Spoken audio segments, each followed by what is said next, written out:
Ya, bismillahirrahmanirrahim. Assalamualaikum warahmatullahi wabarakatuh. Apa kabarnya anak-anakku kelas 8?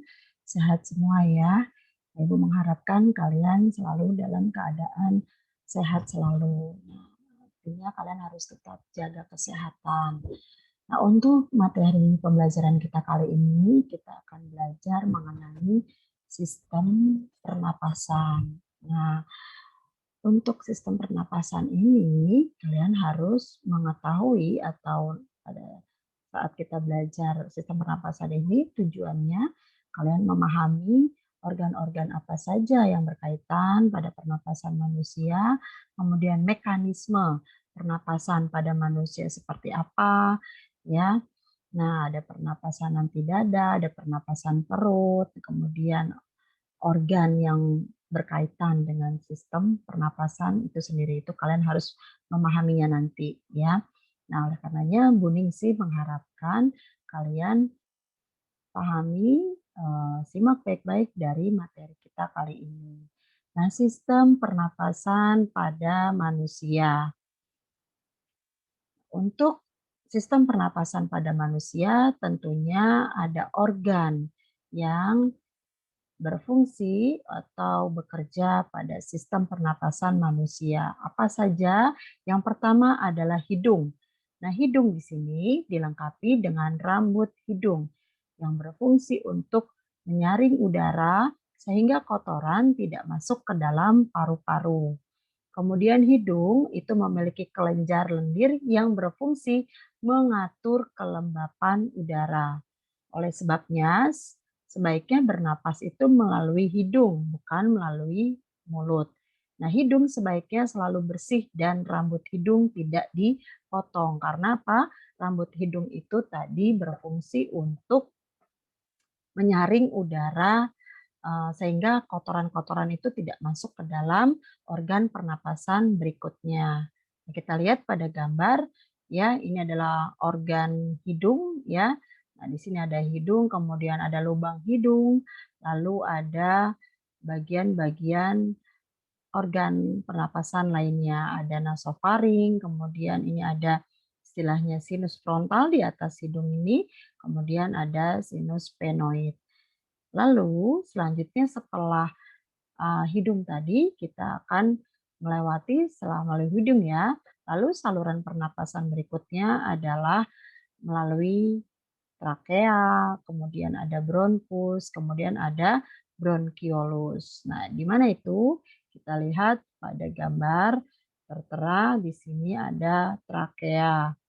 Lalu pada saat ada trakea ini ya, di sini ada laring. Nah, bagiannya kita lihat di sini, laring itu adalah pangkal tenggorokan dari depan, ya, dari depan sampai ke belakang. Nah, saluran pernapasan di sini ada trakea, bronkus, dan bronkiolus. Fungsinya untuk mengalirkan udara pernapasan dari hidung ke paru-paru. Lalu di ujung frontal trakea terdapat pekak yang berfungsi membuka dan menutupnya saluran pernapasan, ya.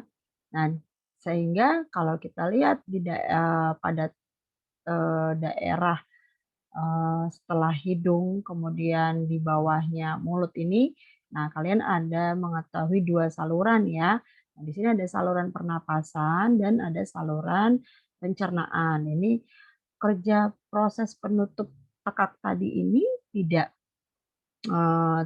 akan ganda, artinya pada saat kalian proses pencernaan makanan, menelan makanan, nah tekak ini akan menutup saluran pernapasan, ya. Jadi makanan yang masuk ke dalam saluran pernapasan, ke pencernaan itu tidak masuk ke dalam saluran pernapasan. Sebaliknya pun sama. Pada saat kalian menelan itu pasti nafas kalian sekian detik pasti berhenti. Nah, artinya supaya tidak masuk ke dalam saluran pernapasan. Nah, di laring ini terdapat pita suara sehingga kita bisa bersuara. Saluran pernapasan tersusun dari cincin-cincin tulang rawan sehingga saluran pernapasan akan selalu terbuka. Dalam saluran juga ada silia yang sangat peka terhadap benda asing yang memasukinya. Nah, biasanya kita akan batuk, tersedak, atau bersin jika benda asing ini memasuki saluran pernapasan. Lalu yang ketiga ada paru-paru. Nah, ini ada gambar paru-paru di sini ya. Nah, tadi ada laring, kemudian ada trakea, lalu ada bronkus. Nah, paru terbagi menjadi dua bagian, yaitu kanan dan kiri. Nah, kanan terdiri dari 3 lobus dan kiri terdiri dari 2 lobus. Paru-paru dilindungi oleh selaput pembungkus yang namanya pleura. Memiliki gelembung-gelembung kecil seperti bola yang disebut alveolus. Kita lihat pada gambar sebelah kanannya ya, alveolus itu ada gelembung-gelembung ya. Nah, alveolus ini merupakan tempat pertukaran O2 yaitu oksigen dengan CO2, karbon dioksida. Nah, paru-paru mengeluarkan karbon dioksida agar tidak meracuni sel-sel tubuh. Setiap menit paru-paru dapat menyerap sekitar 250 ml oksigen dan mengeluarkan sebanyak 200 ml karbon dioksida. Nah, mekanisme pernapasan. Mekanisme pernapasan ini ada 2 cara, yaitu dengan pernapasan dada dan pernapasan perut nanti. Nah, secara normalnya pernapasan merupakan kerjasama antara tulang dada dan otot dada atau diafragma serta otot perut. Nah, bernapas ini ada 2 proses ya harus kalian ketahui atau ada 2 fase, yaitu fase inspirasi dan fase ekspirasi. Kalau inspirasi dari kata in artinya adalah masuk. Jadi proses masuknya udara sampai ke paru-paru. Artinya pada saat kalian menghirup napas ya. Menarik napas itu proses inspirasi. Lalu proses yang kedua atau fase yang kedua adalah ekspirasi. X adalah keluar. Berarti proses keluarnya udara dari paru-paru, yaitu kalian menghembuskan napas atau mengeluarkan napas kalian, ya. Menghempaskan lagi, mengeluarkan napas. Nah, itu adalah proses dari ekspirasi. Nah, mekanisme pernapasan ada 2 macam. Ada pernapasan dada, ada pernapasan perut. Kalau pernapasan dada berarti menggunakan otot tulang dada, ya. Kalau pernapasan perut berarti membesarkan dan mengecilkan perut ini saat bernapas, berarti menggunakan otot diafragma. Nah, bagaimana proses pertukaran O2 dengan CO2 di sini? Prosesnya adalah oksigen berdifusi dari alveolus ya. Jadi berpindah dari alveolus tadi, tempat pertukaran tadi ke dalam darah. Nah, hemoglobin atau Hb, sel darah merah, mengikat oksigen, membentuk oksihemoglobin. Nah, oksigen diedarkan oleh darah ke seluruh jaringan dan sel tubuh. Di dalam sel tubuh, darah melepaskan oksigen, sehingga oksihemoglobin kembali menjadi hemoglobin. Lalu oksigen dilepaskan pada sel tubuh untuk respirasi sel atau proses oksidasi biologi. Nah, respirasi adalah reaksi antara zat makanan dengan oksigen yang menghasilkan energi, karbon dioksida, dan uap air.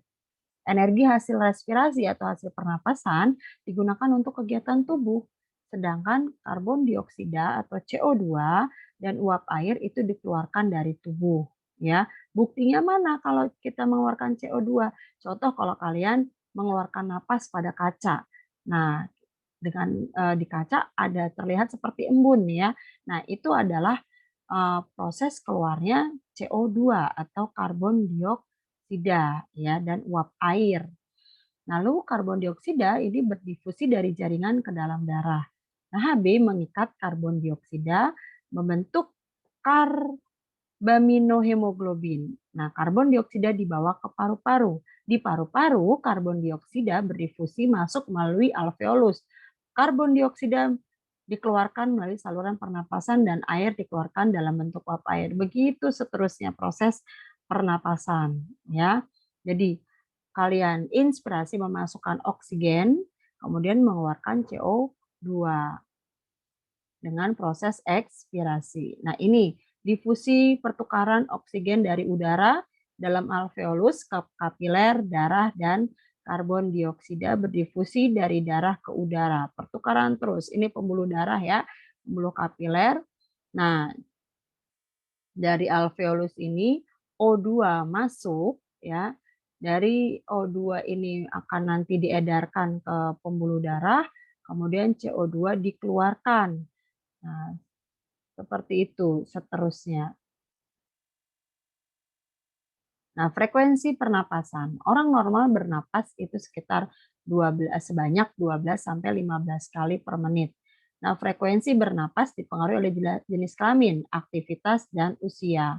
Pada wanita memiliki volume paru-paru yang lebih kecil daripada pria, sehingga frekuensi bernapas pria itu lebih banyak daripada wanita. Semakin cepat tumbuh beraktivitas, semakin cepat pula frekuensi pernapasannya. Contoh, pada saat kalian berjalan, bedakan ya pernapasan kalian pada saat berjalan, kemudian jalan cepat, lalu kalian berlari. Ada perbedaan proses bernapasnya, ya.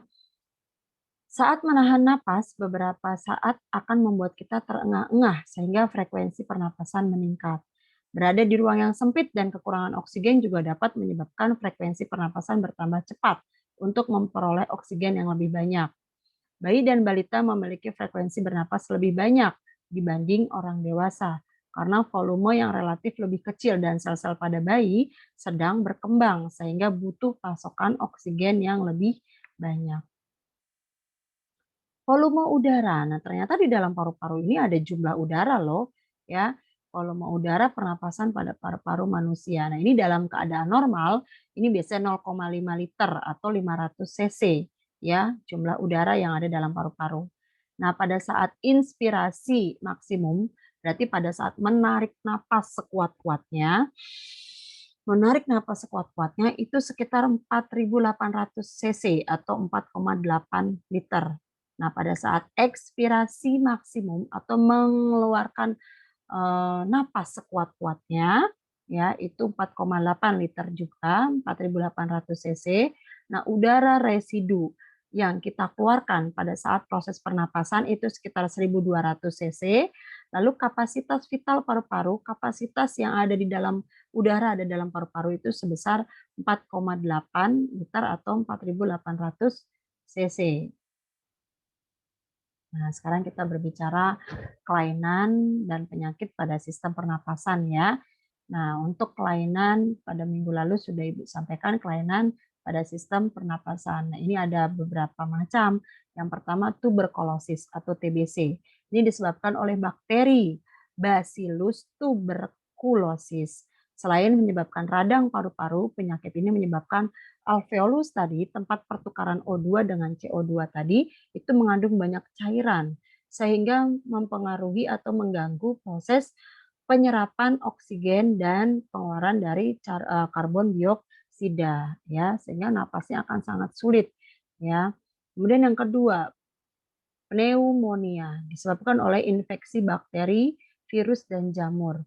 Infeksi tersebut menyebabkan peradangan pada paru-paru, sehingga mengakibatkan cairan tertimbun di alveolus. Seharusnya di alveolus tadi, tempat pertukaran O2 dengan CO2 tadi, itu tidak boleh adanya cairan. Karena kalau adanya cairan, berarti udaranya terhimpit oleh cairan tersebut, sehingga menyebabkan proses pernapasan kita terganggu atau sedikit udara yang masuk dalam paru-paru. Nah, yang ketiga adalah bronkitis, menyebabkan peradangan pada dinding bronkus yang disebabkan oleh virus. Penyakit ini menyebabkan batuk kita berdahak. Lalu ada asma, ya.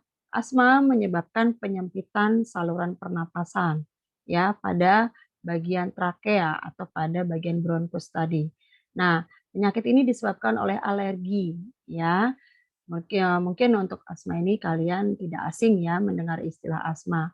Kemudian emfisema, ini menyebabkan alveolusnya penuh dengan cairan sehingga menghambat proses difusi oksigen dan karbon dioksida, proses pernapasan tadi. ya. Kanker paru-paru, ini menyebabkan sel paru-paru tumbuh tidak terkendali dan tidak berfungsi sebagaimana mestinya. Jaringan kanker akan mendesak alveolus yang seperti bola-bola kecil tadi sehingga tidak berfungsi lagi. Jadi proses pernapasan berarti tidak ada bisa terjadi kalau terjadinya ada penyakit kanker paru-paru. Nah, di sini perokok memiliki kemungkinan terkena kanker paru-paru jauh lebih tinggi dibandingkan yang bukan perokok. Nah, lalu kalau dalam istilah pernapasan kita mengenal istilah pernapasan buatan ya atau CPR. Nah, di sini sangat penting untuk menolong orang yang berhenti bernapas akibat kecelakaan, misalnya tenggelam atau pingsan. Nah, langkah-langkahnya adalah pastikan korban dalam keadaan terlentang. Letakkan satu telapak tangan di atas dada bagian tengahnya. Kemudian letakkan telapak tangan di kedua atas tangan pertama. Posisi sikut harus lurus dengan dan bahu berada tepat di atas lengan. Tekan dada sedalam 5 sentimeter sebanyak 30 kali dengan kecepatan 1 sampai 2 tekanan per second. Saat menekan, gunakan tubuh bagian atas kamu, tidak hanya kekuatan lengan, ya. Tidak. Kemudian periksa apakah sudah terlihat tanda-tanda korban bernapas kembali atau bergerak. Jika belum, lanjutkan proses ini hingga tenaga medis datang dengan kecepatan 100 tekanan per menit. Nah, kamu dapat memeriksa apakah dia dapat bernapas dengan normal atau belum dengan cara melihat gerakan dadanya serta dekatkan telinga dan pipi kamu ke hidung dan mulutnya jika belum dapat bernapas dengan normal. Lakukan pernapasan buatan dengan metode mulut ke mulut ya. Nah, ini sebagai contoh jika memang keadaan darurat, kita melihat ada orang tenggelam atau karena pingsan, kita bisa melakukan pernapasan buatan. Oke, demikian penambahan materi ya pada sistem pernapasan manusia. Sekian dari Ibu, jika ada yang kalian kurang pahami, silahkan tanyakan ya. Wabillahi taufiq wal hidayah. Wassalamualaikum warahmatullahi wabarakatuh.